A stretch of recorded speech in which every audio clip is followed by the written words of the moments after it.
5,800 diamond-shaped glass panels wrap themselves around the Yas Hotel and provide an amazing backdrop to an event that features fast cars, some pretty impressive yachts as part of the yacht show here this weekend. There are some feisty drivers to watch out for and 10 teams chasing the FIA GT1 World Championship. Hello and welcome to this Yas Marina circuit, some 30 miles east of Abu Dhabi town centre, the entertainment hub of the city and the venue for round one of the series. I'm Ben Edwards here with John Watson and Hayley Coxon in pit lane, and we're now under the cover of darkness as the cars assemble for the big points-paying event of the weekend, the championship race. John, this is going to be a mighty race, I'm sure. We enjoyed the qualifying race earlier on in very different conditions. It's cooler now, down to 22 degrees. Track temperature still 25 degrees, but we could be on for some different results around this corkscrew version of the circuit. And I think the biggest change we're going to see from the qualifying race we had earlier today to the championship race now is that the sandstorm, and we thought it was a fog or something like fog, but in fact what has been going on all around Abu Dhabi and further up the Gulf Peninsula, in fact the Bahraini airport was shut down, the storm was so bad. That's now abating, and hopefully we're going to have a race where we will have total vision around the racetrack on this slightly different revised circuit from last year. Yes, it's slightly shorter at the top end of the circuit. Instead of doing the sort of flowing chicane into the hairpin, they cut that out and go through a little dipper, so hence the corkscrew name. So Stefan Rattel there, the chairman of SRO Motorsport, who puts together the whole of the FIA GT1 World Championship with some dignitaries from the Abu Dhabi region, and proud to be back here for this second season. So we're into our second year now of the FIA GT1 World Championship, and there is the lineup on the grid. Again, a great mixture of different brands. We've got Nissan, we've got Ford, we've got Aston Martin, we've got Corvette and Lamborghini, of course, and they were well mixed up in qualifying. Yes, in fact, very evenly matched. Difficult to see anybody getting a move down the two main straights. We thought maybe the Nissan with their power would get past maybe the more svelte Ford with its handling, but in fact drivers up and down the pit lane saying that they really had to work very hard to make up positions in other competitive cars. Now, talking of working very hard, a number of teams have been working hard, including this one, because they had to rebuild the part of the front end of that Corvette. There are the two drivers, Jamie Camara and Michael Rossi, new drivers to GT1 World Championship, and both of them are new to the Corvette, so they've been getting used to it, but unfortunately they got caught up in an accident at the first corner with this car. Thomas Enger was at the wheel. He, as he admitted, got it wrong, missed his braking point. This car's been completely rebuilt around the front and this side of the car, but there is a water leak by the looks of things. Well, it's been virtually reshelled because all the body panels, the front of the car, the bonnet, the wing, the door and the rear wing, all were trashed. I hate to think what the bill might be for that, but I suspect in sterling it's well into six figures. Well, the drivers on the grid there. Let's go down onto the grid, and Stefan Mucker, one of the Aston drivers, is with Hayley. Alex, you guys had quite a challenge on you getting the car back together to make it on the race, but you're here, although you are starting from the back of the grid now. Yes, well, first of all, thanks to the team. They did a hell of a job. I mean, to put the car together in such a short time was great. It felt good on the outlap to the grid, so we're looking forward to the race, and we hope we can get some position back we lost in the first race. Thank you, Alex. Thank you. So actually that was Alex Muller rather than Stefan Mucker. He is the co-driver there to Thomas Enger in that damaged, or the car that got damaged. We had a quick look in the pit garage, John, and there were an awful lot of bent bits, weren't there? There were an enormous, I may say, literally the body panels themselves, carbon fibre, very expensive, certainly difficult to get replacements made up in time to get those parts available for Zolder in 2 weeks' time, as well as mechanical parts.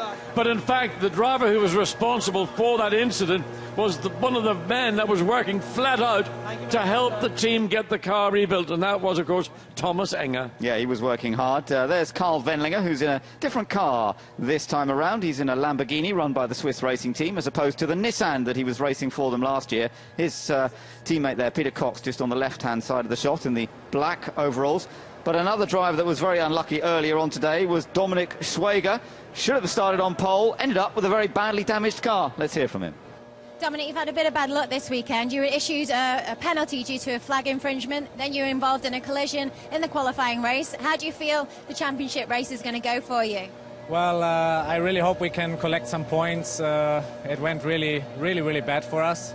I mean, I could see one car is spinning and I couldn't go to the inside because the Nissan was there. So I took the outside, and I thought I made it, but he was rolling. So he just hit me in the rear really bad.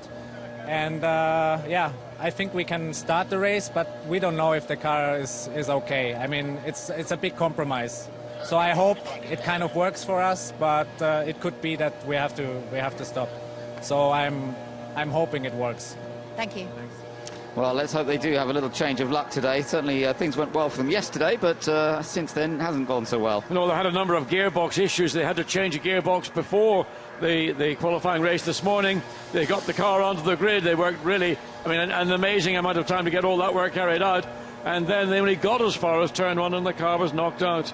Now, David Brabham going through some of his preparation routine. Jamie Campbell-Walter is his new teammate, of course. These two joining forces for the first time. And David did a good job in qualifying yesterday. They have had some bad luck, and they've also had a 5-place penalty because David Brabham went out on a red light during the warm-up this morning, so he's been hit with a 5-place grid penalty.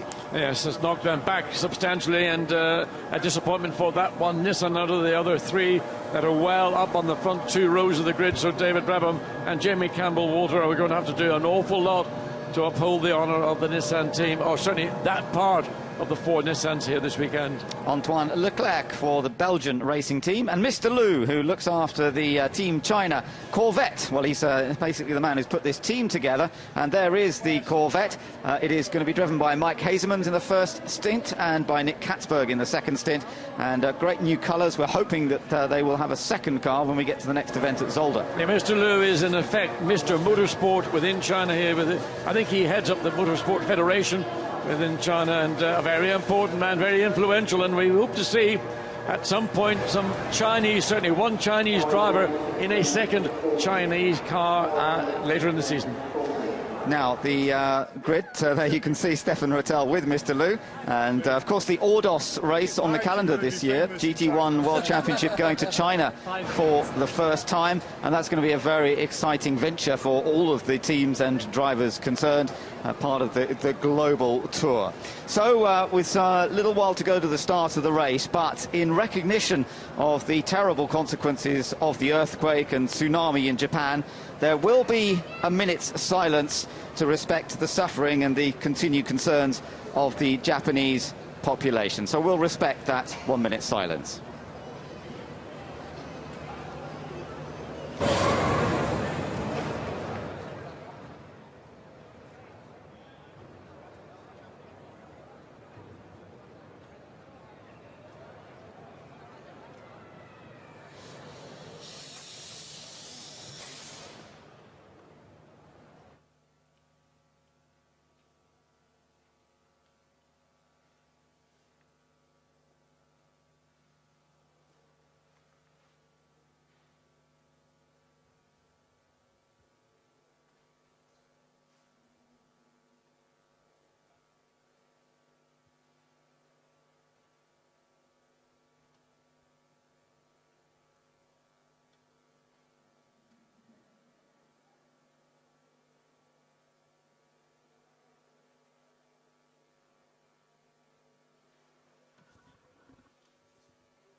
So the 1 minute silence comes to an end, and it is time for the drivers and teams to now focus on the race ahead. It is, as the qualifying race was, a 1 hour race. You can make your pit stop at anywhere between 25 minutes and 35 minutes into that race. Driver 1 will now start the race. So the driver that started the race earlier today now has to wait for his turn to get out in the car, and it's Christian Hohenadel there just jumping aboard the Hexis Aston Martin, and Clivio Piccioni who will start the other Hexis car, and Clivio will be handing over to his younger teammate Stef Dusseldorp about halfway through the race. So those Astons will be starting a little further down the grid. Well, actually, this car's not bad. It's lined up on 5th place on the grid. This car of Marc Basseng, and that is Marc on the right-hand side there. He is team manager. He's a bit of an ace mechanic as well, as we saw earlier on today when he was helping with the gearbox change on this car. But he's teamed up there with Marcus Winkelhock, John, and Marcus really seems to be relishing getting involved in this championship. Well, it's a very strong championship, and he's raced extensively in Europe and DTM. He did have that one outing in Formula One some number of years ago, and well, with a name like Winkelhock, you'd expect him to be very competent indeed behind the wheel of anything, and the Lamborghini is something he's coming to terms with rather quickly. all Brazilian lineup on board the Nissan there. Enrique Bernaldi starting and Ricardo Zonta will take over. Then this is the number 23 Nissan of Lucas Luhr and Michael Krum. And Lucas is going to make the start, handing over to Michael as we get halfway through the race. Then onto the front row then. We've got Peter Dunbreck starting the Nissan that finished second in the qualifying race. Excellent start for the all-British pairing of Peter Dunbreck and Richard Westbrook. Westbrook, of course, making the switch from a Ford last year into the Nissan. But there's the car that starts on pole, courtesy of that accomplished victory. Both drivers putting in a strong performance, and it's Maxime Martin, the 24-year-old, who will start in this car, and he'll be handing over then to Fred Makovicky, who finished third in last year's championship when he was driving a Hexus Aston Martin. Can they now, having taken their first ever win in the championship, take the full points victory in this race? Well, after the mandatory pit stop of the qualifying race, Martin Maxan had to really defend from Peter Dunbreck in the Nissan. He's going to have to do the same on the rolling start, and the run down into turn one. It's about 400 metres from the starting line, and there's two other Nissans behind. So to think that the Ford GT is not going to be ganged up upon by the Nissans, well, have another think. I tell you, it's going to be very tough for Maxime Martin. Fans getting some opportunities to get some photographs as the cars are still on the grid, stationary at the moment, before they go away on the formation lap in just a few moments' time. So Aston Martin's of the young driver team, both down towards the back of the grid. Remember, we've got the repaired car of Alex Muller and Thomas Enger, but just to remind you, the Darren Turner car, which is being started by Stefan Mucker, they had a problem at the pit stop. They were leading the race. Darren had looked as though he had a comfortable margin, but the pit stop went wrong. When Stefan Mucker went out, the wheel wasn't properly located on its lugs, and it wore a great big hole through the rim on his way back into the pits, and they couldn't repair it during the race. So they have got it repaired, but it means we've got two very fast Aston Martins as well as a fast Lamborghini starting down at the back. Away we go then on the formation lap and under floodlights here and Abu Dhabi. Well, what's going to happen in this next 60 minutes or so when they come around for the rolling start?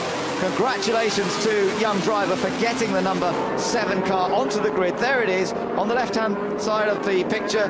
Not quite last now, but that is a mammoth effort that has gone into getting that car out. There was a big cloud of smoke or dust. I'm not sure which it was. It's on the right-hand side of the racetrack as you come down into turn one.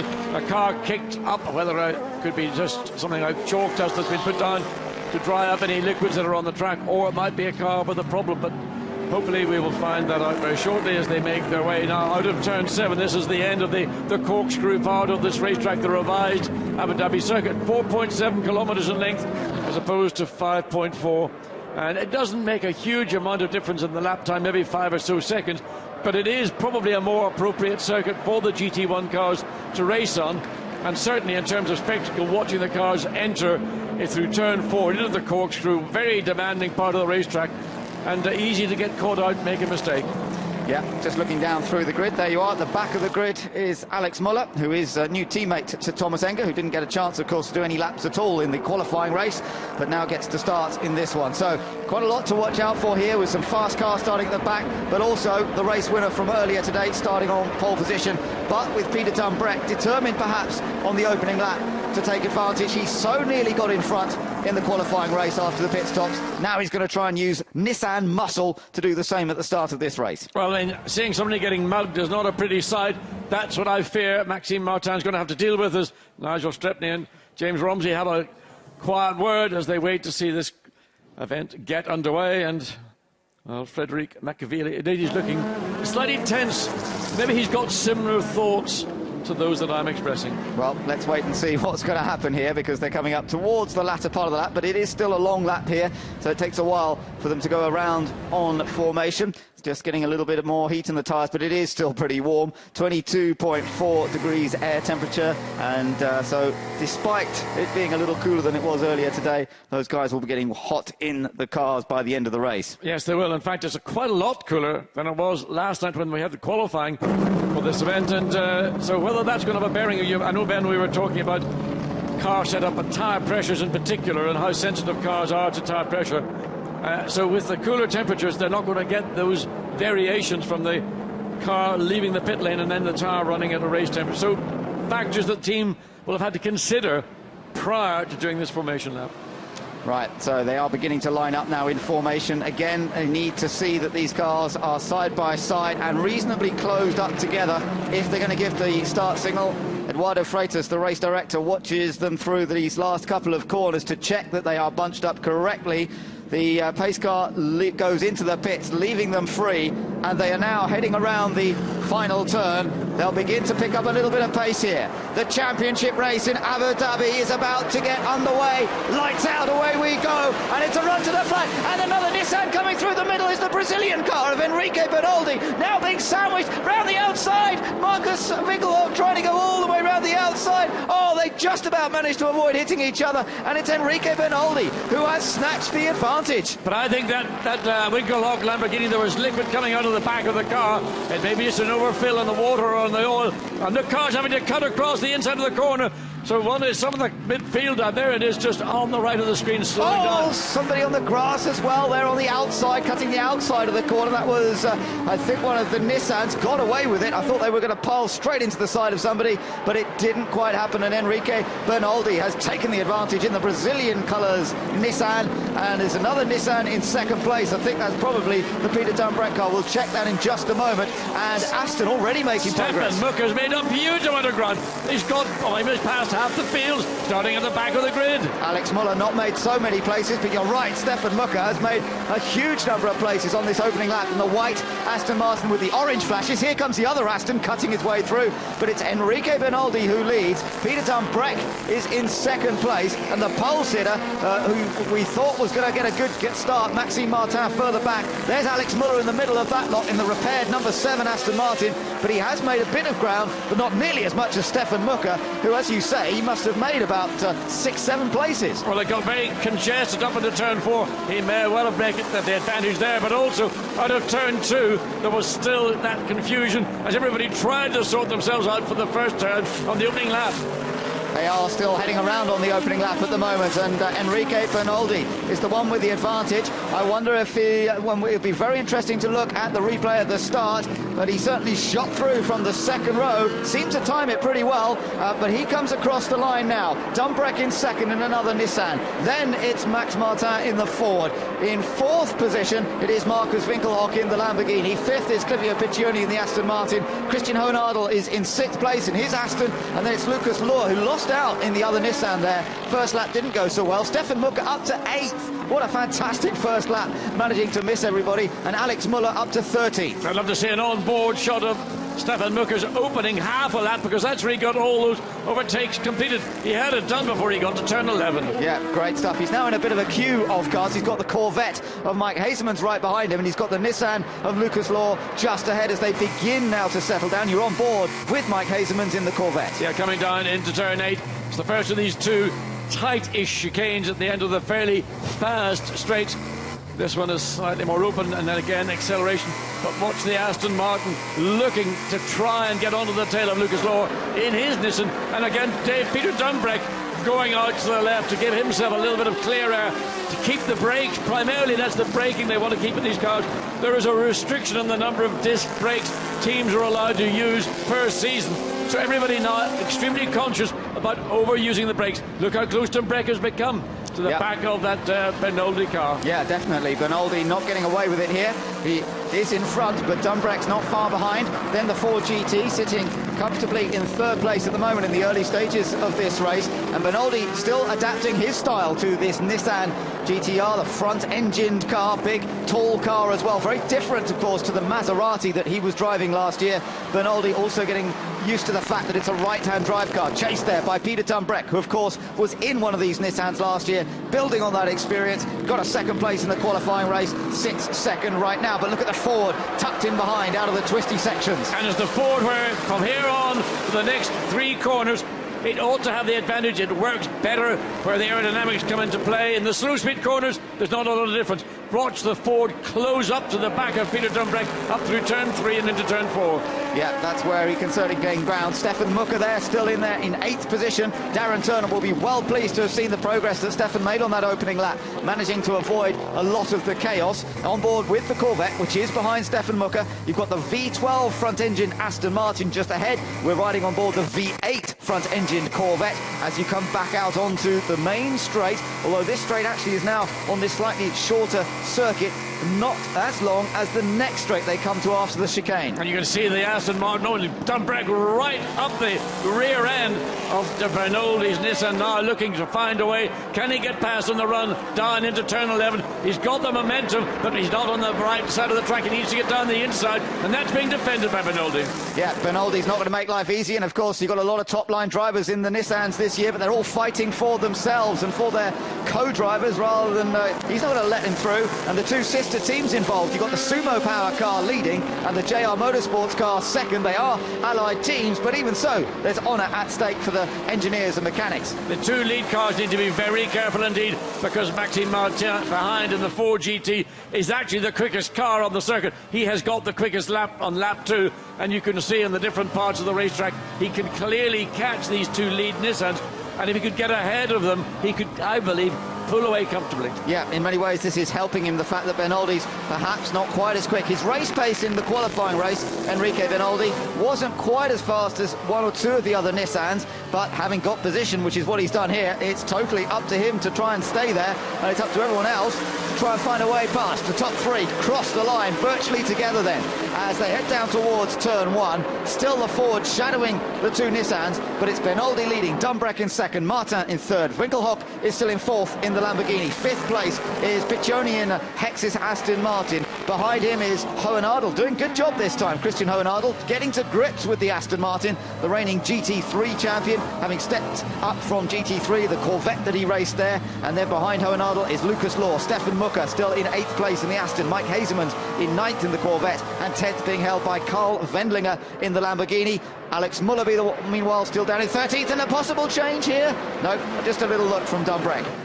But he's been very cautious. He knows that he's got to be absolutely alongside the Bernoldi car to ensure he can make a clean overtake. He doesn't want to slot down the inside on a mission where there is no way of getting clear of the lead car. Well, we know that Bernoldi knows how to defend. We saw it many years ago in Formula 1. He knows exactly how to defend, and he's holding middle of the road there against Peter Dumbreck. But look how close this allows the Ford to get in behind that second-placed Nissan of Dumbreck, who has to keep an eye on his mirrors at the same time. Well, I hope this Peter Dumbreck is going to be patient. He has got pressure from behind from Maxime Martin in the Ford GT. The strength of the Nissan is it's got tremendous top-end grunt, which enables it to keep clear of the Nissan, of the Ford, on the longer parts of the track. But here, in these parts of the circuit, the slower parts, look, the gap, and it's drawing up behind the Lamborghini.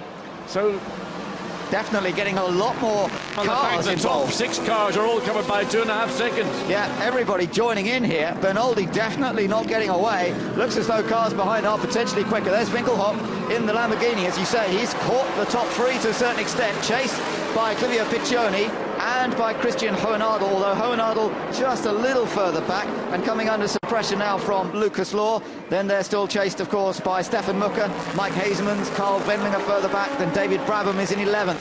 We've got Michael Rossi in the other Corvette, all the way down in 12th place. Alex Muller in 13th, Max Nielsen is in 14th, and Nicky Pastorelli in the number 37 Lamborghini. Again, those guys were out of luck on that first lap. They have had a miserable time. They're all the way down in 15th position. So blasting away out of the corkscrew section. Oh, look at the lights blaring their way down to turn 8. It's a fantastic view as so many cars are close together in the battle for the lead. And a much more aggressive start to this main feature race than we had in the qualifying race, championship race, simply because we didn't have that incident we saw in the qualifying race in turn 1. We've got 17 cars on track. We're missing the Baz Landers 4 GT. It wasn't able to take the grid. We weren't clarify or didn't get clarification as to the problem. But look at the brakes glowing on Bernoldi's Nissan. He's using that brake very hard. Yeah, he is, and Dumbrek is right there with him, as is Maxime Martin. Does he go for the lunge, or does he wait for a little bigger opportunity? Don't forget they've got a pit stop. John, take another look at the start. Watch Bernoldi come through the middle here. It was an absolute flyer. I thought Peter Dumbrek stopped. Dumbrek almost seems to back out of it, and then goes forward again. Drivers sort of trying to modulate the brake pedal. Fortunately, cars have been almost 5 wide coming down. In fact, we are 5 wide coming down the grid. Cars all over the place. But it's around the outside. Winkelhock's car. Now that is, I'm sure that was either water. It must be water coming up from the back of that Lamborghini. But loses out because he runs wide, and he eventually ends up dropping back into 4th. This was on board Stefan Mucker. You said you wanted to see what it looked like from Stefan Mucker's point of view. Well, this is how it looked, John, as they came out of the last corner. So here's a run down, everybody hard on it. Cars going to the left, cars going to the right. It's like the charge of the Light Brigade. Well, let's get back to what's happening up front. Enrico Bernoldi still leads this race, but still being chased hard by Scotsman Peter Dumbrek in the other Nissan, and by the Ford of Belgian driver Maxime Martin, who wants another victory here today. He won the qualifying race with Fred Makovic earlier, and now he wants the big points-paying race, the 25 points that are on offer, which can really get their championship campaign going extremely well. Onto the straight they come once more. That glare of lights as they head down, and once more Bernoldi's going a bit defensive, holds the middle ground into turn 8, but there's nowhere really for Dumbrek to go there. No, it's not, and these two Nissans now are holding each other up, and they're allowing the rest of the field to draw right into this pack. Interesting, the quickest car is not the car that's leading. It's actually the car that's in 11th place. It's David Brabham. He has had the fastest lap because he's been able to run in relatively clean air. Just showing that he's adapting to this Nissan very quickly indeed is David Brabham. Again, Bernoldi holds it tight. Nowhere for Dumbrek to go, and he stays in second place. A little bit of a lock-up in the background, but still I think everybody there. Markus Winkelhock in the Lamborghini in 4th place, no doubt having a wonderful view of the 3 ahead of him, having a tough dice just behind the Lamborghini. Dropping back a fraction now is Clivia Piccioni in the Aston Martin, and this is Markus Winkelhock's view, looking at those 3 ahead, John, and he's thinking, well, I can join in on this, but actually maybe they're going to get themselves into trouble before I do. I think joining in is a great idea. I think being prudent is also a very good idea, and when you're the 4th car of a line of 4, all racing, all looking to take away the track from the car that they're battling with, just keep that half a second gap, because if something opens up, you're going to be in the right place, A, to take advantage of it, but secondly, to avoid anything that could involve you. This is great stuff. Across the line they come. Still some 48 minutes to go, and the top 5 cars covered by less than 2 seconds as Enrique Bernoldi stays in front, but only just for the moment, as everyone else stacking up behind him. They're thinking of looking at opportunities to go through, but they're also thinking about the pit stops, which will be coming up in about 10-15 minutes or so. No change still, but look how close Dumbrek was to the back of Bernoldi, riding on board here as we are that Lamborghini. What I'm thinking about is coming into turn 11, but first of all, got to get through turn 8, which is one of the quick parts of the track. Bernoldi again pulls over to the left, but watch under braking to see the carbon dust for these brakes coming out. Not so noticeable there. I think it's more so down into turn 11. Again, defence from Bernoldi, and Peter Dumbrek isn't prepared to make an issue of it as long as he hasn't got himself into that position where he can force Bernoldi to yield the corner. Yeah, but Bernoldi really is holding the middle to inside of the track wherever possible. Of course, these 2 cars are so evenly matched. They're the same cars, basically, run by 2 different teams, but teams that work together, Sumo Power and JRM, and there's nothing to choose in horsepower or in handling, except perhaps what the individual drivers have tweaked or asked their engineers to give them. Enrique Bernoldi just holding off Peter Dumbrek. Maxime Martin, the Ford, is in there. So's that Lamborghini of Markus Winkelhock, then the Aston Martin. So again, although we've got 2 Nissans up front, we've got a real mix of the different brands in GT racing. There's the guy who is going to be taking over the lead car at some point, if it's still in the lead. Car 21, David Brabham, drive-through penalty for abusing track limits at the start. Oh, he's been hit hard by the FIA stewards today, as David Brabham, but he said he's got to change and learn the format of racing here under FIA rules. It's different to what he's been doing in the States, and there's another lesson for him, perhaps. And also another message going out to the Ford GT number 10. It also has been advised to respect the track limits. Brabham is doing his drive-through right now. I can see him going through the pit lane just past our commentary box. So David Brabham is quick to take his drive-through penalty, but of course that's going to drop him way back down the order once again. As look at these three cars sandwiched together. Peter Dumbreck closing up under braking, but of course Ben Oldie focusing here on a good exit. Yes, I mean, braking into turn 4, it's very difficult to take advantage or try and get inside somebody, and if you're a little bit early in the brakes into turn 4, no big problem. Get through that sequence of corners cleanly and then get onto this straight into turn 8 to make sure you get the best out of your car. Fred Makovicky having a discussion with the race engineer there at Mark VDS. How can they find a way of moving their Ford from third, where it is right now, past these two Nissans? That's what they're trying to do. The two Nissans are engaged in their own battle. The Ford doesn't have the straight line speed advantage to having a go down here. The Ford is all about being fast through the corners, and that's why he can't really put any kind of move on there. The Lamborghini glowing its discs beautifully, and Clivio Piccione's caught back up in his Aston Martin. He's on the back of this group now. Well, I think, in fairness to Clivio Piccione, he's actually, they're backing up into him. Yeah. And now we've got the 4th or 6th place. Let's get down to the pits quickly.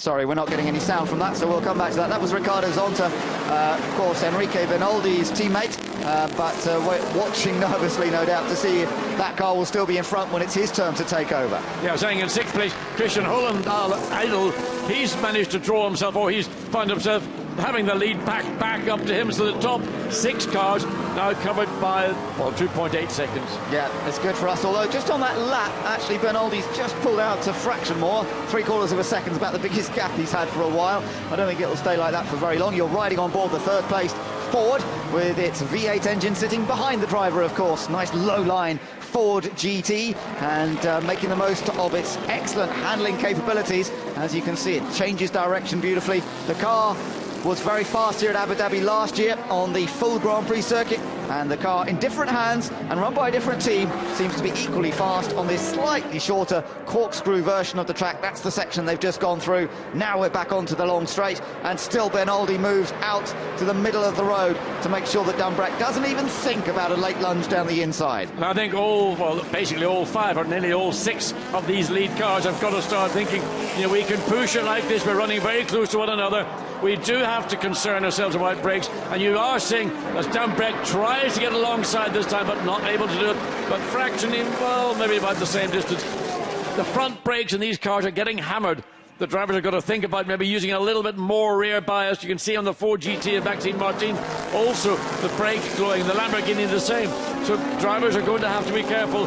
They may well have to back off a little earlier coming up to some of these corners from high speed to ensure that they just don't wear the brake to a point where they lose performance. Interesting talking to Richard Westbrook after the first race, and he said it's funny at this circuit, the slipstream effect that you expect when you're following, the Ford had a look there, when you're following another car on the long straights here, you expect the slipstream, that hole in the air, to help you close up a little bit. Westbrook said it's funny at this circuit, it doesn't seem to work like that, and he found that in the first race, and it seems to be borne out by what we're watching here.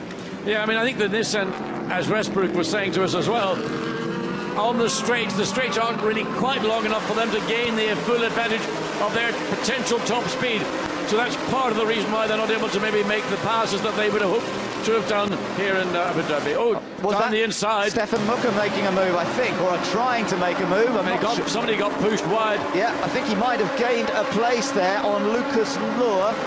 We'll check that as they come back past. I'm sure Lucas Lohr's lost actually maybe even 2 places. He has. He got round wide. He's lost his momentum. I don't think there was any contact, but certainly the momentum has gone, and now he's under pressure from the Corvette of Mike Hazelmans. Yeah, he lost a place to Wendlinger as well. So Stefan Mucker will have moved up to 7th position, having started at the back. So another place gained. And Benoldi doesn't go defensive for once, because he actually has a little bit of margin over Peter Dumbreck at the end of the straight this time. Dumbreck in 2nd, Martin in 3rd place in the Ford GT. Tends to run a wider line there. Yeah, I'm wondering, is he going to get a little message from the stewards to say that you're taking advantage of the racetrack? You're not really meant to use that width on the exit out of turn 7. We're about 6.5 minutes away from the pit lane opening up, and this race could well be decided on pit stops, because they're also close together at this stage. It could well come down to the teams in the pit lane and their quick in lap and a quick out lap. Well, that's going to make life very exciting. We saw that in the first race when we saw Nissan versus Ford around the time of the pit stops. Could well happen again. The Ford sitting pretty in third place. Here you are on board. See the gear indicator shining up very clearly on the dashboard. The rev gauge climbing and dropping. First gear he's down to through that tight little section around by the hotel, and then of course pulling back on the gear lever up through the gears and picking up a bit more pace. But certainly Bernoldi's got a little bit of a cushion, but the pressure behind Peter Dumbrek is very intense. Richard Westbrook is going to jump into the Dumbrek car, as will Ricardo Zonta into the lead car. There's a slight look of tension, more on Richard Westbrook's face, as we see Fred Mekavicki preparing as we get to 40 minutes remaining in this race. 5 more minutes and the pit lane will be available for teams to make their pit stop. Will they all come in at the same time? That will be the big question once again. Last time, remember, the Westbrook car stayed out for a lap longer, hoping for a bit of clear space, and somebody might try and do that again here. So a bit of strategy is going to come into play, and that's going to be very exciting to watch. Top 4 cars, 5 cars, in fact, still very close to one another. Oh, Dumbrek just puts a wheel over the curb. Cars snakes a little bit, but no problem for Dumbrek. Sorts it all out, gathers it together. Former champion in Formula 3 in Japan, raced in GTs in Japan over many years, did Peter Dumbrek. And now it's Peter Dumbrek who's having to go defensive. Winkelhock, sorry John, but a bit of a lock-up from Winkelhock there. Thought he seemed to be getting a bit of smoke off the front tyres. Well, into turn 8 and turn 9, it was clear that Dumbrek's falling back from Bernoldi, and now he's having to focus more on what's going on behind him, because Maxime Martin will realise that maybe Peter Dumbrek has lost a little bit of either grip or simply just has running out of brakes, running so close behind this car. Somebody flashing their lights in the background. I think it might have been Stefan Mucker, who's trying to find a way past the Aston Martin of Christian Hohenadel. So maybe gain another place if he can. You can just see them at the top of the shot there, the white Aston Martin. He's not flashing his lights at the moment, but somebody was definitely flashing the lights away a little bit on that last section. And Stefan Mucker, who has come up to 7th place, now has another Aston ahead. You're on board with him right now, Stefan Mucker, and he's chasing the reigning GT3 champion, who is Christian Hohenadel. Won that title last year with Daniel Kalvitz in the Callaway Corvette. And by doing so, partly by doing so, he won the Michelin Award, which has helped him make the transition up here to GT1, paying some of the bills and supplying some 40 sets of tyres to the GT3 champion. So he's up ahead in the other Aston Martin. Oh, Mucker really having to work hard there. And you talk about Christian Hohenadel, all the good news about being able to make the transition to GT1 in 2011, but he ain't going to have that bonus to carry him forward into 2012. And that was the bad news, he said. Yeah, he's going to have to prove himself in this 1 year, and this opportunity that he's got. So got to get on with the programme here as we back on board with Marcus Winkelhock. He's in 4th place, remember, still the top 3 ahead, but Bernoldi's just made a tiny little bit of a break, not really enough to be comfortable with. We're just over 3 minutes away now from the pit window opening up, and Marcus Winkelhock punching his way through those gears once again, finding that one of the things he has to get used to. It's a slightly more aggressive move on the gear lever in these cars than he's perhaps used to with the DTM cars that he's been racing over the last couple of years. But no, he seems to be dealing with it well, and we're back on board the Ford now as they go over the other grid. The other straight here, the back stretch, has a separate grid which can be used for other racing.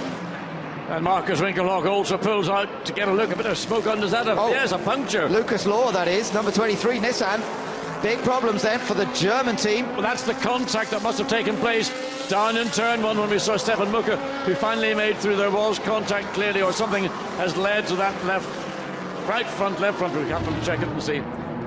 This was already in trouble here. You can see it, Lucas Law, smoke pouring off the left front. Yep, you're right, John. And he's moving out of the way, the car scraping on the ground, showering the sparks to cars following, and he's just desperately trying to get it back to the pits here. Yeah, no, I mean, it's a nightmare when you've got a left front, right front go down, and you can see all the titanium sparks coming off the floor underneath the car as we go back to the lead. Bernoldi now with a comfortable 0.9 of a second. Peter Dumbrek settled into that 2nd place, but not comfortable with Martin Maxim behind him, pushing. And of course Marcus Winkelhock in his first outing in a GT1 car. Very anxious indeed to make it a good debut for that car and driver. Yeah, important moments these in the race, because Bernoldi's just made that little bit of a break. He's got it up to over a second now over Dumbreck, and what a crucial time to do it, because as the clock ticks away, as soon as it hits 35 minutes to go, then the pit window will open up, and that's, I'm sure, when you'll see Bernoldi dive into the pit lane and hope for a quick stop. Further down the field, Nicky Pastorelli, now he's running all the way down in 9th place. He now has got claim to the fastest lap, 1:53.556. Now, they can't have had a pit stop because the pit lane is not yet open, but that's substantially quicker. It's a virtual second quicker than the pace that the leading 3 cars, 4 cars, 5 cars are running at. I tell you what, Pastorelli's actually, you're right, he's gained quite a few places too. So the number 37 Lamborghini, which originally took pole before a penalty was applied for them ignoring a black and orange flag in qualifying, is flying as we expected it might. Pastorelli's up to 9th. And there is still a good chance for them to move further up the order. Yes, so just going to be one to keep an eye on. A quick lap, a quick series of laps. But back to this battle now. We've got the Lamborghini and Carl Bendlinger in 8th place. And Bendlinger's only 2 seconds ahead of Pastorelli, who is running, well, 2 seconds a lap quicker than Bendlinger in the Swiss Racing Team Lamborghini. Oh, he goes the forward. Down to second place goes Max Martin. That was a great move, and what a time to do it as the pit window opens in just a few seconds' time, although I think they'll have to do another lap before they can come in. Crucial time for the Ford to move into second. And watch now, Marcus Winkelhock. That has unsettled Peter Dumbreck. He didn't expect that pass. He had to turn away from the corner to give room to Maxime Martin, the Ford GT. It was a surprise move, but thought out well. Now you can see the pressure coming from the Lamborghini on the Nissan in 3rd place. Yeah, indeed. We've got our first pit visitor coming down the pit road now. It is Christian Hohenadel in the Hexus Aston Martin. The guys further back have got to the pit window now. So this was the move, John, down the inside. I mean, just there was an opportunity. I think everybody got lulled into a sense of, well, we have got our positions.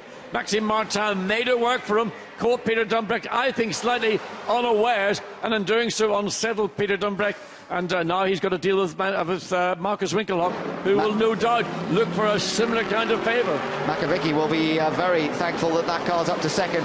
Dumbreck, though, struggling a little bit in the recent laps. You know, he hasn't been able to maintain the pace that Bernoldi has been setting in the same way he was in the early part of the stint. It just looks as though Dumbreck's car has gone off a little bit compared to Bernoldi's, and perhaps he just didn't have the wherewithal to fight when Martin put the move on him. But I have to say, great move by Maxime Martin, really went for it, caught him, as you say, a little bit by surprise, but I think Dumbreck's car just not working quite as well as it was in the first part of this stint. So are any of these first 5 cars, all covered now by 2.5 seconds, going to make it into the pits for their pit stop? I'm sure somebody will. I suspect certainly one of the Nissans. Whether Maxime Martin will stay out and try and do what Nissan did in the qualifying race and gain a bit of track time, well, it's going to be a very close call, because if they all piled into the pit lane at the same time, we'll wait to see. Yeah, that's going to be interesting. That's going to be down to whoever's calling the strategy on the pit wall. Does that Ford there, number 41 in second, does it stay out and do another lap while the other guys come into the pits, or will they shadow the race leader? That's the call they've got to make. It'll be based on lap times and predicted lap times, and he does come in. They both come in at the same time, so it will be down to their crews as much as anything, but some people are staying out on circuit. That's interesting. So, yeah, Peter Dumbreck stays out. So Dumbreck has decided he's going to stay out. That's an interesting choice, that one. Well, I think it's, I mean, Nissan, they may well have chosen to sort of mix and match. They've got 1st and 3rd on the road. We've got the leader in. Bernoldi gets out, Ricardo Zonta gets in. It may have been easier to let them do one car at a lap rather than trying to bring 2 cars into the same time. This was a very good stop in the qualifying race for the Ford of Makovic, who's now into that car. Zonta getting the belts attached, closing the door. Still changing the wheels. It's still a long process with just the 2 guys to do this work, but it's all happening now. Which is it going to be? The Nissan spins up, it wheels, gets going. The Ford gets going at the same time. Oh, they almost collide. Collision in the pit lane. My goodness, did they hit? Well, they're still rubbing. They're still rubbing as they come down the pit lane on their speed limiters. Look at this. Well, this is crazy. The stewards are going to do something about that. How you release a car and how the car coming down the pit lane has to respond to that release car, that's going to be under review without hesitation, question or whatever. And, you know, yeah. Oh, dear. What a dangerous place, a pit lane, even on the speed limit, to be doing stuff like that. It is just not right. And there's smoke pouring off that Bernoldi, a Zonta car. I wonder if it's got away. And look, a good stop by Stefan Mucker changing to Darren Turner. And Darren Turner's come out in a fantastic position. And I think the Bernoldi Zonta car is in big trouble, but whether that will also apply to the Ford GT, as we see that, yes, Darren Turner has gone ahead of the Brazilian car, which clearly...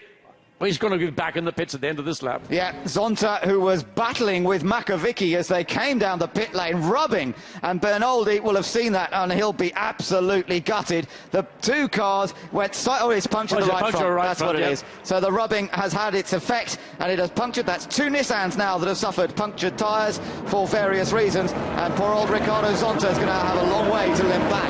Well, this is what close racing's about, but it's not meant to be close in the pit lane, as we saw. One of those two drivers should have backed out.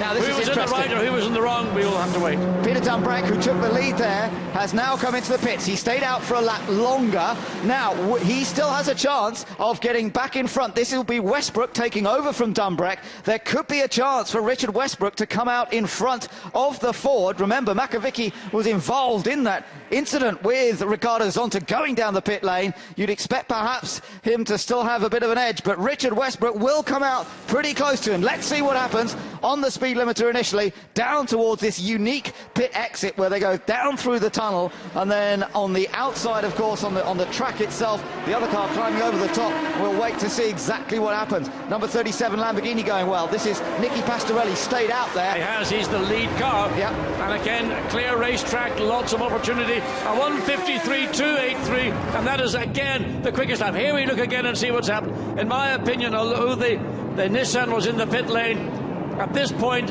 it should have been the Nissan should back out and then argue about it with the steward, but not get into a sort of an arm wrestling situation, which was not only no one. Look. Oh, dear me. Scary stuff. When that's going on, when you've got people around in the pit lane. That's the problem. That's the point I'm making. You know, they put people in the pit lane into danger. Here's the car that is leading, yet to make a pit stop, has just recorded the fastest race lap, and watch to see whether he will say one more lap, take advantage of clear air, and try and build on that speed he's got when he can run cleanly and on his own. Yeah, so race leader, here he is, Nicky Pastorelli, and he's definitely going to have gained quite a few places by staying out there, and he's going to stay out there for another lap before he hands over to Dominic Schwager. Into the pits comes the number 20 Nissan now with its damaged front tyre. Ricardo Zonta on his way once again, but any chance of winning this race out the window, I'm afraid. Well, who's going to win this race? It's impossible to predict, as we see that still Pastorelli, I want to see Winkelhock in the Lamborghini just cruising away from everybody. I want to see where the Westbrook car has come out in relation to the Ford GT of Makovici. That will be the key. And there it is. And Westbrook is in front of Makovici. So that is a change around, and that could well be a change of lead, because these guys have stopped. The lead car at the moment is still to come in the pits, and Westbrook is being chased by Makovici. Wonderful stuff. In the first race, it was the other way round. Now what's going to happen? Well, it's going to be a tough battle, because I don't think you're going to see Richard Westbrook being maybe caught unawares as Peter Dumbreck was with Maxime Martin in that Ford GT just a few laps ago. Richard Westbrook battled, well, this car battled with the Ford all through the qualifying race, but now that they're ahead, that's a different game altogether. Yeah, it is. So now Fred Makovici in the Ford, his first event in a Ford GT, remember, but then it's the same story for Richard Westbrook. Funnily enough, Westbrook was in a Ford last year for much of it, and now he's switched into the Nissan, and he's being chased by the Ford of Fred Makovici, who last year was in an Aston Martin. So each of them having to sort of readjust their driving styles accordingly, and both doing a fantastic job of it as they come back out onto the straight. You're riding with Makovici chasing Richard Westbrook, and there are still 27 3/4 minutes to go in what is proving to be a fascinating opening round of the FIA GT1 World Championship. Don't forget, catch up with all the live timing as well at GT1world.com, and all of the behind-the-scenes stories as well on GT1 Live. That's the place you can catch up with everything that's happening in GT1 on the website, GT1world.com. But what a race we've got in prospect. Westbrook ahead of Fred Makovici in second. Well, not in second at the moment. This isn't the lead just yet, because we're still waiting for Dominic Schwager to take over this car. Right, now this will change things, because the Lamborghini is in. Another car doing a great job, another driver doing a great job. is Steph Dusseldorp in the Hexus Aston Martin. He's lapping within a tenth of a second of the fastest lap of the race.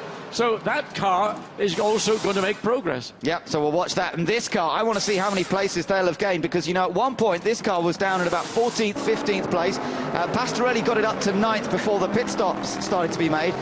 He stayed out a long time.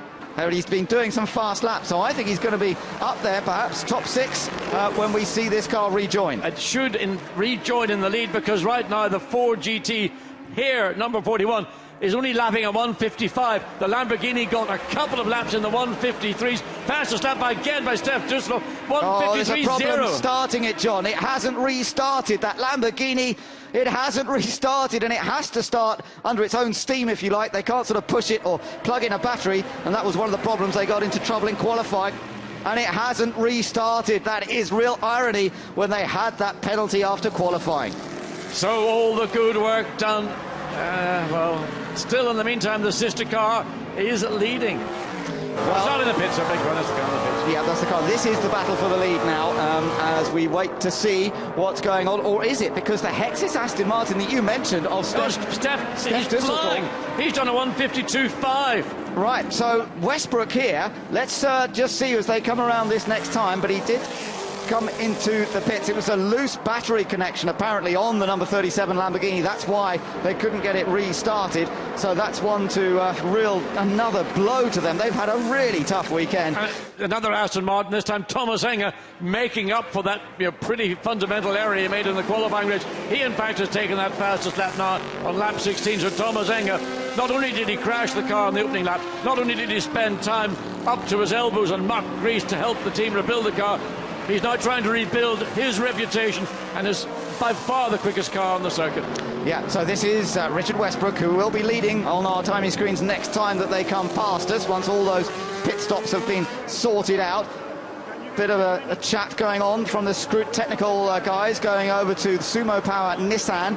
Now, I don't know what they're talking about. Are they talking about the Bernoldi Zonta situation? I would think it was about the release of the car or the way that was all handled. I'm sure that there is going to be issues. Drive-through for car 41, the car that is currently in second place, Fred Makovicki. That car's been given a drive-through. It must go back to the incident in the pit lane with the Nissan, which was going on. Oh, and actually car 20, Ricardo Zonta, has been told to come in the pits to have his seat belts checked. That's what that conversation is about. I've just seen that come up on our information screen in here.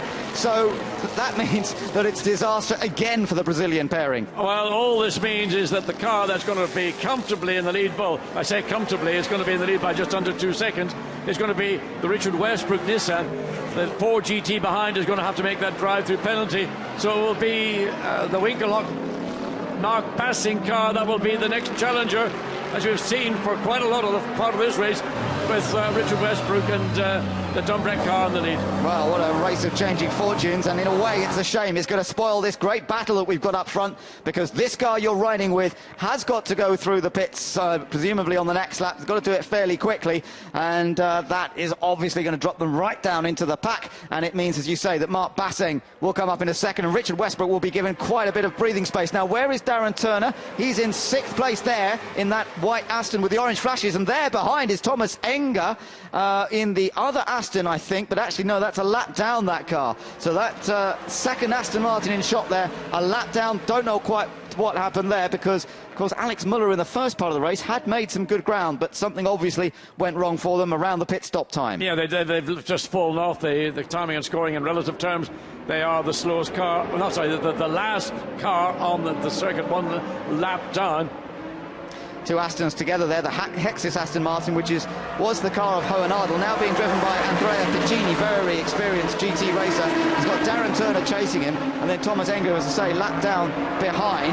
So 3 Aston Martins all running around together on the road, and well, there we go, that's crossing the line. Let's take a look back at replay here of the on-board. Now, I think the left shoulder strap did not, well, in fact, it was the buckle did not engage fully, so the strap, the shoulder strap on the left side clearly has become detached. And you can see driving down the pit lane with the Ford to his right. He's battling not just his own seatbelt, he's battling the Ford. I mean, what a nightmare. What a picture. A nightmare. What an image. He's trying to put a seatbelt in with one hand, and he's steering into a Ford, which is rubbing down his flank on the other side in the pit lane. I mean, that is quite an image. We're going to have to hold on to that one for a long time, but I don't think the race director nor the stewards were too impressed by it, and he has been called in to have those seatbelts checked, so it's all gone horribly wrong. The benefit of the spy in the cab clearly played dividend, because a driver who is unable to attach a seatbelt, one part of it, is in danger should there be an incident, and therefore is mandatorily required to come in and attach it correctly. But what a disappointment it is for Ricardo Zonta. After all the drama of what took place in the pit lane a minute ago, comes into the pit lane now. So into the pits he comes, and this is going to be a check on those seatbelts and to make sure that he can be sent out safely. But of course he's dropped well down the order as a result of all this, and that's a great disappointment for him. Now I'm looking at the timing screens at the moment, and it's actually showing, you know, not Westbrook leading this race. It is showing the Aston Martin, the Hexis Aston Martin of Stef Dusseldorp leading this race. Now I don't quite understand that. I know he's been lapping quickly, but he's showing as being 6 seconds ahead. Let's just see as they go across the line this time. I'm not sure I believe the timing and scoring. I think that Richard Westbrook is leading this race. I can't see. I agree with you. I know that Stef Dusseldorf has been doing great laps, but so has Richard Westbrook. He's been into the high 152s, now 153.1. The Aston that is showing on timing and scoring ahead is doing a 154. Yeah. We believe that this is the car that's on or leading this event, but we wait to be confirmed. Yeah, I think there will be a reset, hopefully, on the screens at some point, our screens anyway. But Richard Westbrook, as we say, now has a very useful little margin over the Basseng car, the Lamborghini of Mark Basseng, and just riding now with Darren Turner. He's still in this Aston Martin group, and he's chasing after Andrea Piccini in the Hexis Aston Martin. Turner and Stefan Mucker will be well pleased to have got themselves up into this 5th place, having started so far near the back, but they would love to gain a place. And actually, these timing screens have been updated with regard to Thomas Enger, and it's now saying he's not a lap down and that Thomas Enger is in 6th place, so he didn't have a big problem at all. So a little bit of confusion here on the timing screens at the moment, which is definitely affecting the Aston Martins, apparently more than anyone else. Well, I'll tell you, I might miss something, but then it's rare that you do. Well, we'll wait and see on the confirmation of that, John, but it's showing at the moment that Enger is in 6th place behind Darren Turner in that hastily rebuilt car that got a very heavy hit from a couple of cars as a result of Thomas's mistake in the qualifying race. Well, there is the battle for what we believe is what it is back on showing in 3rd place Mark Basseng in the Lamborghini, and then we got this Aston Martin trio following behind, and then Nissan, second Lamborghini in 7th place, Peter Cox. So this is all working out very well at the moment for Richard Westbrook, sharing the Nissan with Peter Dumbreck, and what a start it could well be for Richard Westbrook's Nissan career, and having made that switch from Ford last year. And there's no doubt that Westbrook was one of the standout drivers of last season when he was driving alongside Thomas Much. There you are watching Darren Turner as he tries to bear down on Andrea Piccini, but there's very little difference in lap time between the two of them. But coming back to Westbrook, what a fantastic debut this could well be for him, racing at Sebring last weekend in a Corvette, racing a Ford last year, but he's so versatile. Of course, he was FIA GT2 champion 2 years ago. Before that, a double Super Cup champion. He seems to be fast in anything. Well, I did a little piece with the 8 Nissan drivers earlier in the weekend, and it was interesting for me because I was trying to push them to say which one of you guys is going to stick his head above the parapet and will effectively force himself to become the driver, not the number 1 driver, because there's 4 number 1 drivers in the 2 Nissan teams, but the driver who the team then start to focus upon as the driver that's going to get the job done. Yep, and if you want to see that feature that John did with the Nissan drivers, GT1world.com, that's where you'll find it. Right, back with Richard Westbrook. Very comfortable. The last lap was a 1:52.9. Good lap time still in the 1:52s from Westbrook, and he'll be looking after the car at this point. Let's take a look. There is the Aston Martin that our timing screens are actually saying is ahead of Westbrook. Now, I don't quite understand, unless they had the fastest pit stop in the world, which I suppose is possible, but I didn't see any particular problems for the Westbrook car. And before the pit stops, this car was running in around 5th position. It was part of that lead group, mind you. It was Clivio Piccioni, if you remember, had been part of that lead group. So are we seeing a situation, actually, where the Aston is leading? Did they make such a brilliant pit stop? We might get Haley to go along to the team and find out. There was nothing shown on screen for the pit stop for that car that would indicate that was the case. But we have to follow what is on our screen. But we're seeing Richard Westbrook running down the lead car as it is at the minute. It's down to 2.9 seconds. It's halved in the space of about 5 laps. Yeah, and Westbrook really is on a charge as he tries to catch this car ahead of him. And the driver of this car is an unknown name in GT1. It is Stef Dusseldorf, and Stef Dusseldorf has come out of Formula 3. That's what he's been racing in the last couple of years, the ATS F3 Cup in Germany. He raced in Formula Renault before that. So really his first experience of driving anything with a roof over his head. Team quite impressed, though. I did speak to team boss Philippe Dumas, team manager Philippe Dumas the other day, and they said that he was adapting very quickly and getting the feel of the car, and well, maybe they just made an absolutely brilliant pit stop. Well, his lap times are matching, and I think in fact have exceeded those of Clivio Piccioni, who started the race in this particular Aston Martin. So there's plenty of pace from this young German driver. Yep, so let's see whether he's going to be able to stay in that position. We've still got some 16 minutes to go, and it does look as though Westbrook has got a bit of work to do to take his first win in the Nissan. So I'll go back on what I was saying and see what happens in the remaining part of this race. Certainly means we've got an exciting final 15 minutes to go, because he is lapping faster as Westbrook. He was about a second faster on the last lap alone, and he's got the gap down to under 3 seconds, and the gap was being shown on our timing screens, which is what made me think it couldn't have been right, because it was showing a gap of 5 or 6 seconds. It was 6 seconds. Once we saw Richard Westbrook get into the Nissan, we couldn't quite understand it. In the pits again, the Brazilian Nissan, I'm afraid the Brazilian driver's Nissan, and they've had a miserable time after leading the first part of this race in the hands of Enrique Bernoldi. Then after the pit stop, it all went horribly wrong, didn't it? But, well, that's the way it can go in GT racing. There at the bottom of the screen, confirmation, the Aston Martin leading from the Nissan, the Lamborghini in third, and we're getting news from the pits. It was indeed a mega pit stop. Simply that, by the Hexis Aston Martin team, and Dusseldorf is correctly out in front in this race, the rookie driver. Amazing. 2.5 seconds. 0.4 was the gain for the Nissan in second place. But the response from Dusseldorf is going to come. He knows he's got to keep that Aston. There's 14 minutes remaining. Stefan's put out there on track. You are now leading the race. Yeah, for us everything is going up to plan. The guys did an amazing job on the pit stop. The car is going well.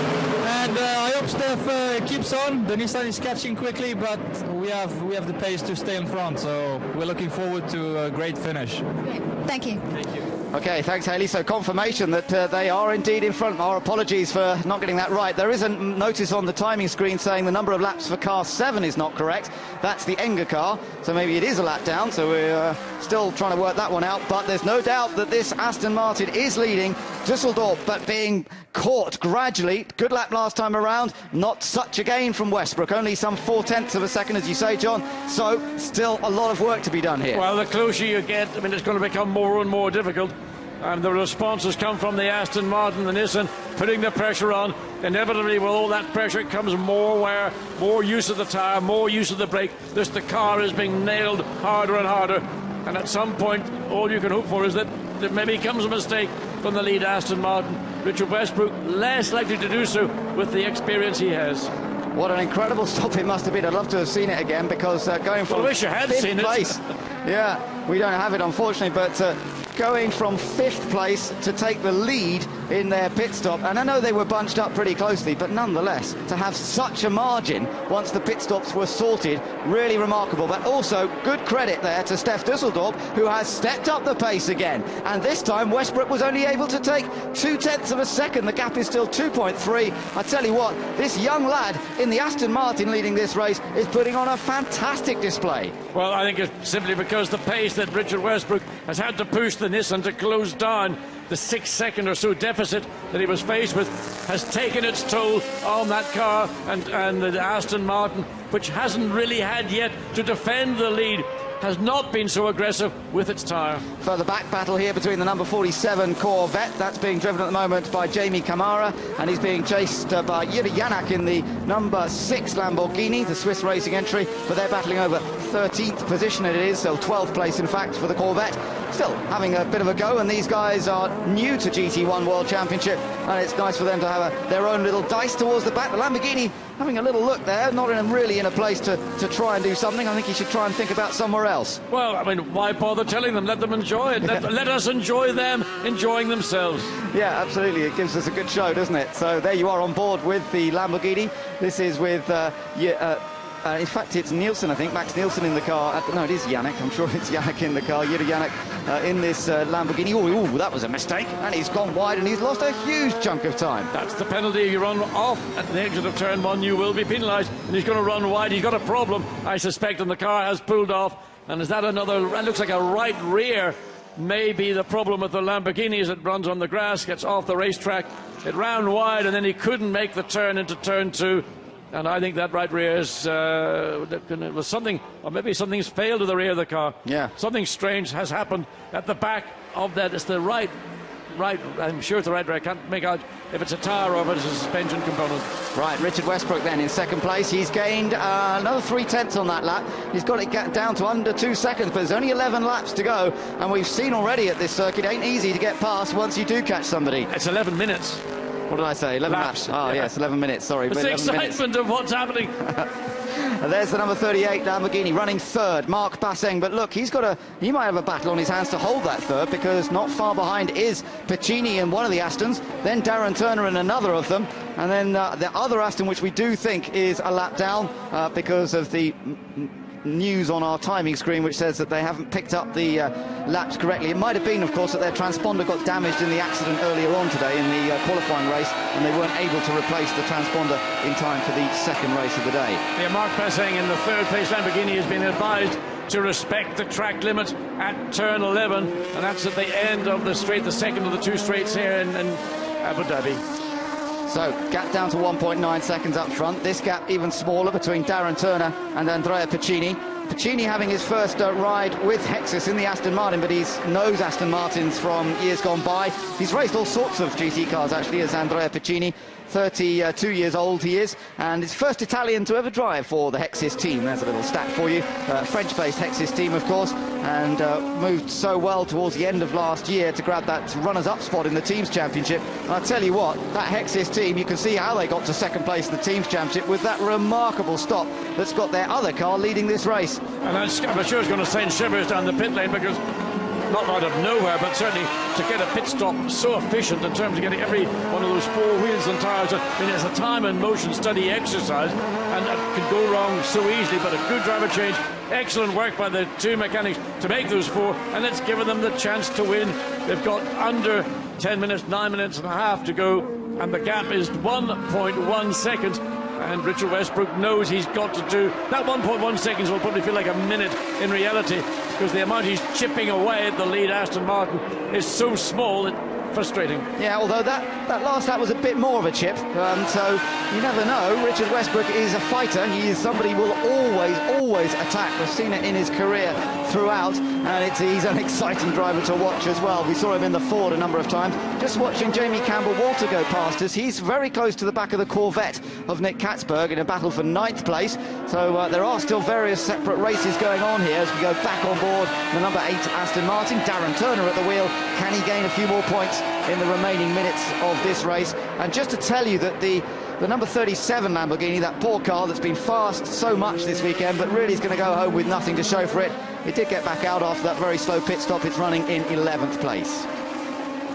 So lights ablaze, here we go, just over 8 minutes to run, and this little particular group here with Basseng in third in the Lamborghini, Piccini fourth in one of the Astons, Turner fifth in the other, and then the Enger Aston Martin following, but we think that is perhaps further down the order due to timing difficulties.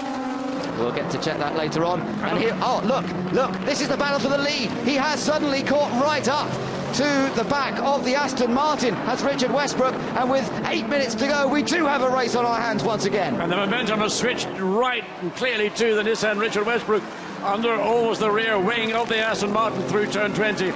Get the car into position into turn 21 and make sure you get a good clean exit. But the power of the Nissan, the power of the Aston Martin are very equal. The aerodynamics very similar. It'll come down to racecraft and sort of just gumption between these two drivers from now on. Well, you've got a real difference in driver experience as well. The 21-year-old Steph Dusseldorp there being chased by Richard Westbrook. Let's go down to the Hexis team and find out how they did that stop. Come on, can Steph hold on to Nissan? Can he hold his position? Yes, it's fantastic, incredible. We just come for take the point, and at this time the position is one, so incredible. Thank you. Well, yeah, it is incredible, but is it going to stay that way? Because Richard Westbrook's not far behind now, and he's got the power of the Nissan, but that Aston Martin has been fast all weekend here as well, and now the youngster has got his mirrors filled with one of the fastest sports car drivers in the business. Well, what's wonderful when you're in the situation of Richard Westbrook, with all that experience, you know how to turn the screw to make that torture even more painful. And the young driver in the Aston Martin, he's never had Richard Westbrook behind him. He doesn't know what he's going to do. He closes down as they come down into turns. There's turn 10, 11, 12 and 13. And there will be some part of the racetrack that Nissan is going to show its nose and try to get alongside the Aston. Yeah, surely he's going to have a go, but they looked incredibly evenly matched, both on acceleration, top-end speed, and indeed handling through the corners. But Westbrook is going to, as you say, try everything, has a little look down the inside. He sizes up Dusseldorp. Is there an opportunity to push him into an error? The youngster so far looking good.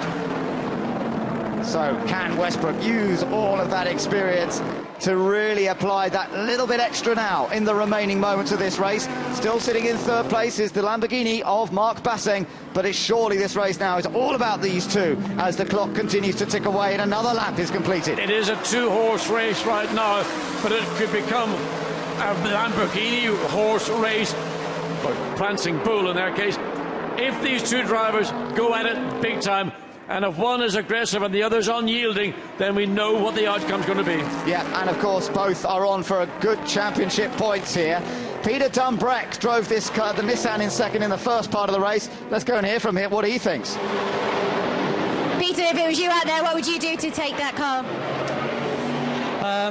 I don't know. I think we're around the corners. We certainly seem quicker. We've got a lot of downforce on the car. So we're not so fast in a straight line. So I think Richard's really going to try and push him into a mistake here. Maybe he can get by that way, but he seems to be way quicker, but it's so difficult to pass. I wish that, thank you. Peter Dumbreck watching anxiously then to see whether his teammate's going to get past, and there's another anxious man. It's Clivio Piccioni looking for his first ever win in a championship race in GT1. Here comes Westbrook. Having a look, but not quite there. That's what the extra downforce enables you to do. Brake that little bit later, but he wasn't sufficiently close on the gearbox of the Aston Martin to enable that overtake to take place. But it's indicative of what we can expect with 4 minutes remaining in this race. Basically little over, but there'll be this lap and maybe two more. Depends what the time is when they come across the line. Maybe this lap and only maybe two more. So here they come under the hotel once more time. So impressive with, so impressed by this young Dutch driver though, who has been racing single-seaters, but doesn't really have a sort of CV that would make you say, wow, this guy's a real superstar. And yet he sits there in the lead of this race, looking composed at the moment. I hadn't really seen any little errors, no lockups, not running too wide there out of the last corner. Great stuff from Düsseldorf. It's a very nicely sorted out chassis. It's giving the driver a very easy ride. He's not having to fight the car. The car is working in conjunction with the Bettendorf. Yep, and indeed Westbrook is going to have to find a little bit more speed from somewhere if he's going to actually make a move. Up towards the corkscrew section they come then. Through the tight left, plunge downhill here through the right-hander, hit the bottom of the dip, and then out onto the straight once more. Try and get the power down. Crucial to get the power down there. The Nissan has got a lot of power, but getting it onto the road can be the difficulty. It's interesting, the Aston is not going defensive. He isn't concerned about the braking potential with the Nissan. He's got a comfortable gap. Well, you're talking about a tenth or 2 tenths of a second. Now out of turn 9, you've got another long straight, and that's another opportunity. It's probably going to be the best opportunity for the Nissan and Richard Westbrook, but not on this occasion. The gap has stretched sufficiently to allow the Aston to be comfortable in choosing the part of track he wants to run on.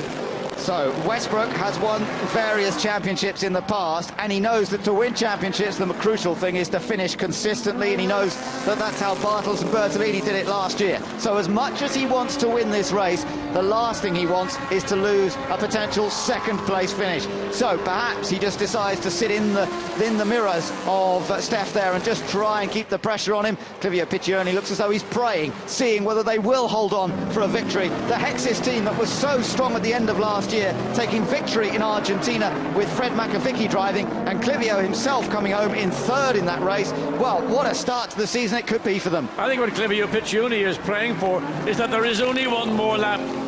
But it's going to be a very close call. It's going to be, I would suggest, this will be the last lap that these cars go on to. They were lapping them on 52, 53s. I mean, it's so close that we'll be racing literally to the line, and it may be that there is one more lap after this.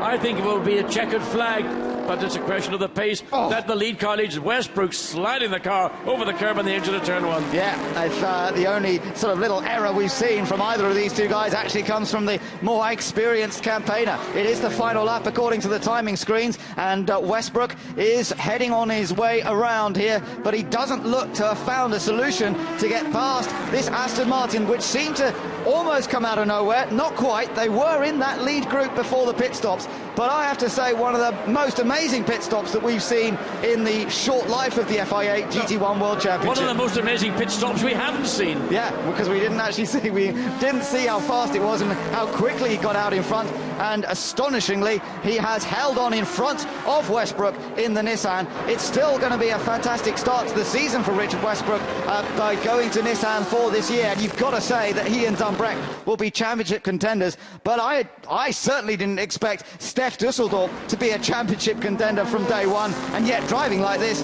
is an absolutely brilliant performance. It's not over. Watch as we get up into turns 16, 15, 16, 17. That's going to be the last hurrah for the Nissan if he can get himself into a position to put pressure as he comes up the inside. No, that's the last realistic chance Richard Westbrook had to win this race. Yeah, unless he goes for it really into the last corner, but that would be a do-or-die manoeuvre, and surely he's got to think about the championship. Steph Dusseldorf, the new sensation here at the Yas Marina circuit in Abu Dhabi, has come out of virtually nowhere. He has led the second part of this race without us even realising it, and it's going to be a remarkable victory for Hexis Aston Martin, for Steph Dusseldorf and Clivio Piccioni. They beat the might of Nissan. They take the win.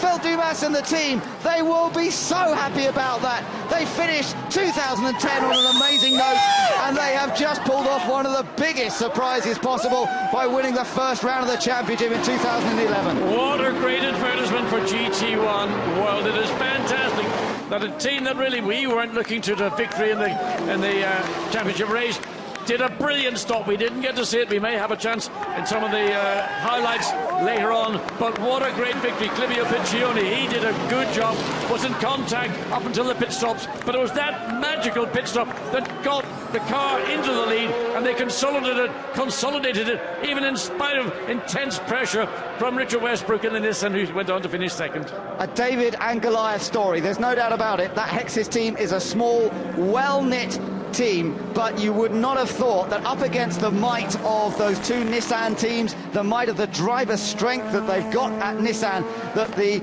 Aston Martin there would have stayed in front. But not only that, it just shows you that this form of racing, you can sign all the best drivers in the world, but you've got to get the pit stop right as well. It is a team effort, this form of racing. It is not just about being fast on track, although to say that Piccioni and Dusseldorf were fast, there's no denying they did a good job, but that team worked as a unit this weekend. And surely this car, it just really does a dream to drive all the way through the season, all the way through this weekend. The Aston Martin has been quick. Darren Turner led the qualifying race, and then it all went wrong. And now we've seen Aston with the Hexis team, not the team we thought might be the team that would take the honours in the championship race. But what a great debut for young Steph Dusseldorf. Yep, Steph Dusseldorf, that's right. Comes from Winterswijk in the Netherlands. Did 2 years of Formula Renault after he stepped up out of karts, 2 years of Formula 3 Cup in Germany with Van Amersfoort Racing. He was the runner-up in the ATS F3 Cup back in 2009, and then he was 4th in the championship last year. Tall lad he is, taller than most single-seater drivers. Perhaps that GTs are just his kind of car. Let's confirm the result. Piccioni and Dusseldorf, the surprise winners here, beating the might of Nissan with Dumbreck and Westbrook. But what a great show it was. The Lamborghini of Winkelhock and Basseng in 3rd, and that's a brilliant result for them. Hohenadel and Piccinini in the other Hexis car got 4th, so they're both cars in the points, and they'll be leading the team's championship as a result of that. Mucker and Turner recovered to finish in 5th. 6th place for Muller and Enger. It seems to have confirmed that, so our question marks about whether they were a lap down seems to confirm they weren't, and Muller and Enger finished 6th. Wendlinger and Cox 7th. Martin and Makovic in 8th in their Ford. Brabham and Campbell-Walter came up to 9th. Hazemans and Katzberg in the Corvette 10th. Then Pastorelli and Schwager, poor guys who were so fast all weekend, all they could do was finish 11th. Matska and Pavlovic in their Ford finishing down in 12th. The Corvette of DKR finished in 13th place. Another of the Nissans there, JR Motorsports car, that finished just behind in 14th position. But we got most of the cars to the finish of this race, and down there at Hexis, the celebrations are already beginning, and it's the tall Steph Dusseldorf there who is getting a big hug from Clivio Piccioni before he even gets a chance to take his crash helmet off. Well, a very special moment for a young man, and most prestigious victory, I would say, in his young career. Yeah, but what he's got to thank those team guys, hasn't he? He's got to thank them. And, you know, Nissan will be going back over the times of the pit stop. JR Motorsport will be looking, studying, where did we lose that time in the pits? They did stay out a little longer, didn't they? Dumbreck stayed out a lap extra. I wonder if that had a bearing on it. But whatever happened, the Hexis got it right. I think simply Hexis did their pit stop, probably had a clear pit lane when they were making their pit stop. It was just perfect. I mean, you couldn't ask for a better pit stop and to get back out again. And almost to confound everybody to think that, well, they in the lead, was it an error because we were concerned about the situation. But the Thomas Enger Aston Martin, we were getting indications that it was a lap down, then it wasn't, then it is. And was that going to be the case with the lead Aston Martin? It's won the race. Lovely shots there of the anxiety as they waited to see whether that car was going to stay in front, and this was the moment that it crossed the line. Look at that fantastic celebration there, and well, they are partying already. Let's go down and join the party. Steph, you had some challenges in the team at the beginning of the weekend, but what a debut that was for you. Yeah, incredible. The team did a fantastic job. Clivio did a first good run. We did a superb pit stop, and I finished at the last 10 runs was hard battling, but incredible. And Clivio, what about that pit stop? It's just amazing. I think today we have a big advantage, and I hope we keep it all year. Thank you, guys. Congratulations. An amazing pit stop. Clivio really being very understated there. It's his first win in GT1. It's Steph Dusseldorf's first ever race in GT1. And what a way to come in and win your first ever race at this World Championship level. And they, look, Steph Dusseldorf and Clivio now lead the points on 27, but Dumbreck and Westbrook not far behind on 24. Basseng and Winkelhock. Basseng had a miserable season last year. Look, he's 3rd, and he'll be so pleased about that. The Ford of Makovic and Martin, though, a bit out of luck because they were fast all weekend and they won the qualifying race, but they go away in 4th in the points. Hohenadel and Piccinini in the other Hexis Aston 5th in the points. Mucker and Turner, well, they came back after the disastrous pit stop they suffered in race 1. They'll at least get 10 points out of this weekend. They will be a threat, but they can't afford to lose points on too many more occasions as we go around the globe in this GT1 World Championship. Let's take a little look back then at some of the highlights of that race. Certainly a remarkable performance from a number of drivers. That number 22 Nissan, which we thought for a while was going to take victory, it seemed to be the battle with the Ford that we were worried about, but all the time that Aston Martin had got out quite a long way ahead after the pit stops. It wasn't even in the picture initially, and Westbrook had to work so hard to catch it that he probably took the best out of the car. I think that was the case. He just had to push so hard all the way through his stint that inevitably you're going to overload the tyre and you're going to put strain on the brakes. And but such control from the young Dutchman to resist all that pressure from an experienced champion behind the wheel in GT racing. And this car, great effort by both Marcus Winkelhock and Mark Basseng in the number 38 Alinco Lamborghini, and it's so great after all the problems for the number 37 car. Well, this car had problems in qualifying, didn't even get to run in the second segment of qualifying, so it seems to have switched around for today, and it's the 38 car that has had a bit more luck. Great to see, and the Hexis team down there, well, they had an amazing end to the year last season in Argentina when they snatched second place in the Teams Championship, and Makovic had that victory, of course, in the last race of the season. In fact, he won both races, both the qualifying race and the championship race in San Luis. And Makovic might have left the team, and I did think with Makovic leaving, they might not be on that same kind of pace, but certainly proved me completely wrong here today. Let's take a look at the podium celebrations, which are about to get underway here for the championship race. And we'll see the guys all heading out onto that podium. We've got Clivio Piccioni and Steph Dusseldorf, our new stars. We've got, but coming up first, Mark Basseng. There he is with Marcus Winkelhock. Look at what it means to him, John. Oh, he's had a tough weekend, and the Lamborghini, they've had trouble with gearboxes and, well, disappointment, and now the joy, the relief and release of getting up onto the podium in third place. And a great drive from both drivers. Dunbrek and Westbrook finished second, but there are the Hexis pair that have taken the win here today. Steph Dusseldorf getting and you get a feeling for what this team is like. It is a small team, but boy, they all pull for each other, and this is such an incredible result as they come up to celebrate the podium.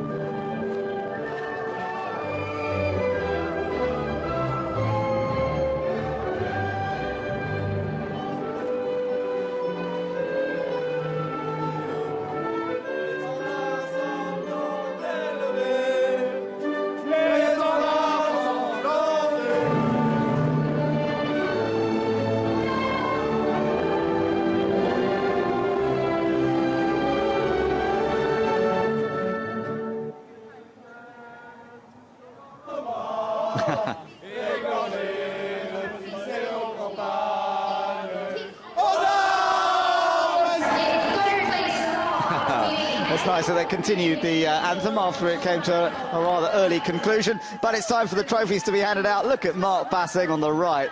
He won the Bathurst 12-hour race earlier on this year, John, in an Audi R8. But this means even more in a way, even though he hasn't won the race, because the only points he scored last year were in the very last race in Argentina. But Ben, I think what we're seeing here in Abu Dhabi is the strength of the driver partnerships that we're getting. 2011 teams realizing that they have to get success, they have to bring in the talent, and clearly Steph Dusseldorf is a big talent.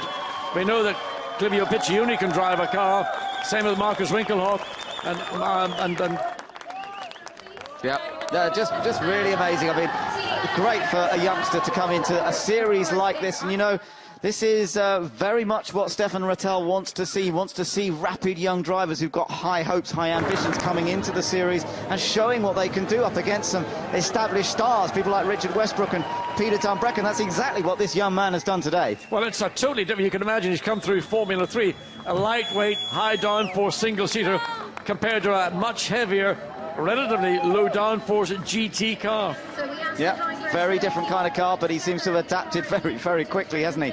And helped by the fastest pit stop in the world, virtually, by the look of things, from when they got their car out, that they have actually achieved a historic victory here in Abu Dhabi this weekend. Nice for Clivio Piccioni. We've seen him race in A1GP in the past, John. He raced in the British Formula 3 Championship for many years, so he's a bit of an Anglophile himself. Many years spent on the British race circuits, and a lovely guy as well, and works very hard on the business side of motor racing too. I think he's one of the racing drivers that I would describe as a clever operator. Definitely a clever operator, yeah, very smart both in the cockpit and outside it, and he's responsible for putting a lot of the deals together at that team. So many congratulations to Clivio. He's got a mighty new teammate, hasn't he? There he is, just stepping off the podium now, and the perfect start to the season. But it just makes me wonder at the speed of that pit stop, when you see the difference in height between Piccioni and Dusseldorf, get the name right, that often you have to have a seat insert to accommodate the shorter of the two drivers.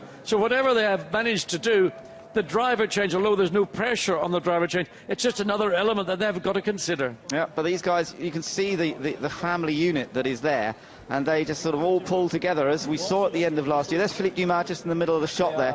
He is the team manager. He's a good racer himself. In fact, last year he actually drove the car because one of the drivers wasn't there, Stefan Rattel. He's certainly enjoying the moment, isn't he, seeing this French team take a victory in the first round of the championship. Congratulating Philippe there. I mean, it's a great story. I mean, it's a great race. And, I mean, the unexpected came through and beat the expected.